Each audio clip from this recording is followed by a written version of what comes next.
नमस्कार सर्वांना, श्री स्वामी समर्थ. तुमचं सगळ्यांचं आपल्या स्वामी सहित सेवा या चॅनलमध्ये स्वागत आहे. एक विनंती आहे की आमचे जर व्हिडिओज तुम्हाला आवडत असतील तर प्लीज लाईक, शेअर आणि सबस्क्राईब करायला विसरू नका. तर बघा, आपले सगळ्यांचेच गुरु म्हणजेच श्री स्वामी समर्थ महाराजांचा प्रकट दिन हा 31 मार्च रोजी आलेला आहे. आता स्वामींचा प्रकट दिन आपल्याला सगळ्यांनाच साजरा करायचा आहे, पण ह्या दिवशी स्वामींचा आवडतीचे पदार्थ कोणते आहेत, कोणता नैवेद्य आपल्याला दाखवायचा आहे, कुठला मंत्र म्हणून तुम्हाला नैवेद्य दाखवायचा आहे, तो कसा ठेवायचा आहे, या सगळ्या गोष्टी आपण आज या व्हिडिओमध्ये बघणार आहोत. बघा, स्वामी आपल्याला कधीच सांगत नाहीत की बाबा मला हे बनव किंवा ते बनव, पण आपला तो एक भाव असतो किंवा त्यांच्यावर आपलं जे प्रेम आहे म्हणून आपण या सगळ्या गोष्टी बनवतो आणि त्यात स्वामींचा प्रकट दिन आहे. सो आपण ते बनवायचंच आहे किंवा बनवण्यासाठी आपण नक्कीच प्रयत्न करायचा आहे. आता बघा, सगळेच पदार्थ बनवायला पाहिजे असं काही नाही. तुम्ही कोणता पण एक नैवेद्य बनवून तो तुम्ही दिवसभरामध्ये कधीही दाखवू शकता. सकाळी, दुपारी, संध्याकाळी, रात्री पण तुम्ही दाखवू शकता. अगदी जर तुम्ही फुल डे वर्किंग आहात आणि तुम्हाला जमणारच नसेल तर तुम्ही रात्रीसुद्धा त्यांना दाखवू शकता. शेवटी काय, आपली श्रद्धा आणि भाव हा महत्त्वाचा आहे. आता बघा, आता स्वामींना काय काय आवडते, तर स्वामींना पुरणपोळी आवडते. बघा, स्वामींना एक प्रश्न विचारला होता की स्वामी, तुम्हाला पुरणपोळी सगळ्यात जास्त का आवडते? तर स्वामी बोलले होते की पुरणपोळी करण्यासाठी काय काय लागते, तर गहू, डाळ, तूप आणि गूळ, आणि ह्या पदार्थांची आपापली एक वेगळी चव आहे.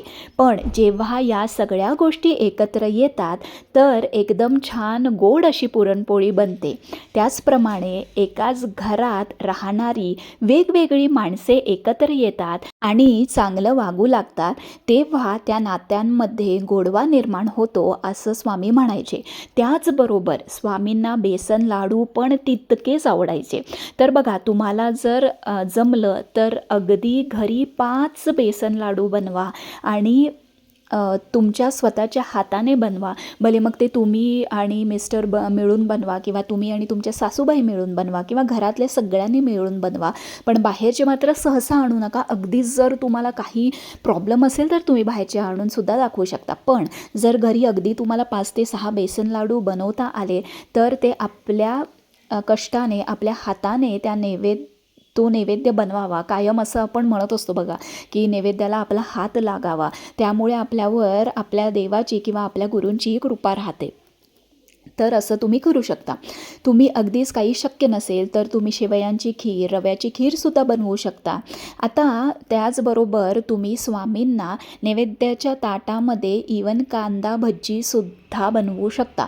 बघा, एरवी आपण गुरुचरित्राचा नैवेद्य असो तेव्हा आपण कांदा लसूण वापरत नाही, पण स्वामींच्या नैवेद्यामध्ये तुम्ही कांद्याची भजी बनवून नैवेद्याच्या ताटामध्ये सुद्धा ठेवू शकता किंवा तुम्ही एका वाटीमध्ये घेऊन तुम्ही तो नैवेद्यसुद्धा दाखवू शकता. कारण स्वामींना कांदा भजी प्रचंड आवडायची, त्यामुळे तुम्ही कांदा भजीसुद्धा त्यांच्या नैवेद्यामध्ये ठेवू शकता. त्यानंतर कुरडई, पापड हे सुद्धा त्यांना आवडायचे, त्यामुळे ते सुद्धा तुम्ही अगदी एक जरी ठेवले तरी हरकत नाही.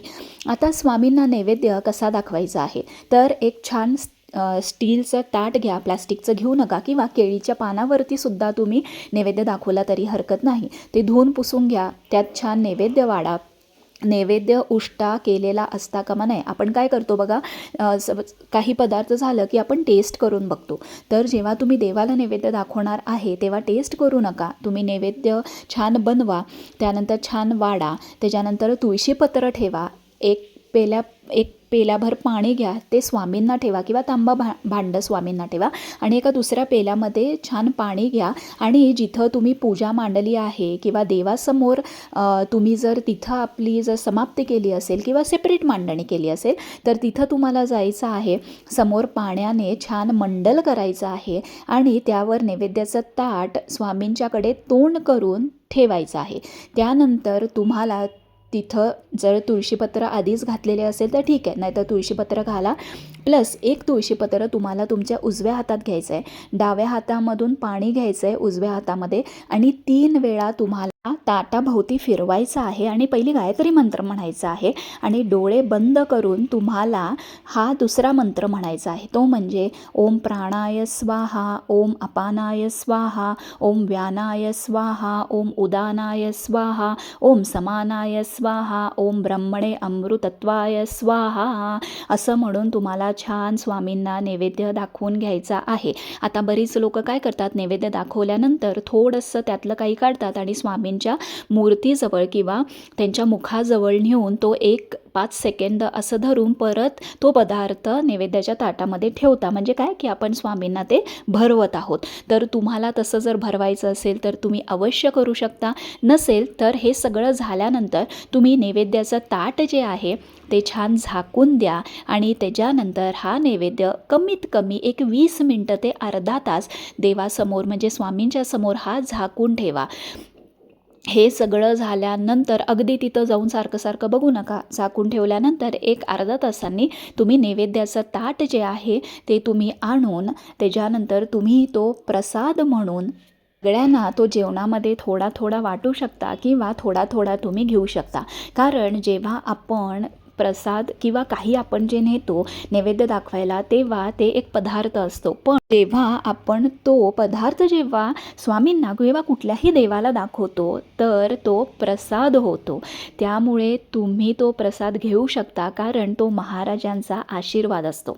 तर बघा, सगळ्यांनाच हा दिवस खूप महत्त्वाचा आहे. त्यामुळे जसं तुम्हाला जमेल तसं तुम्ही नैवेद्य करा. भले मग 1 पदार्थ करा, 2 पदार्थ करा. अगदी नुसतं वरण भात भाजी कोशिंबीर 1 पापड किंवा कुरडई, त्याच्यानंतर भले मग तुम्ही खीर करा, पुरणपोळी करा किंवा बेसनाचे लाडू करा आणि भजी.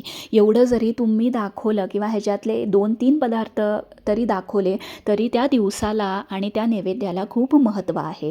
तर सगळ्यांनाच हा दिवस खूप छान जाऊन दे. महाराज तुमच्याकडून भरभरून सेवा करून घेऊन दे. स्वामी सगळ्यांनाच खूप हसतं खेळतं आनंदात ठेवू दे आणि कायम स्वामींची कृपा तुमच्यावर आणि तुमच्या कुटुंबावरती राहून दे. हीच स्वामींचरणी प्रार्थना. तर काही प्रश्न असतील तर कमेंट बॉक्समध्ये नक्की विचारा.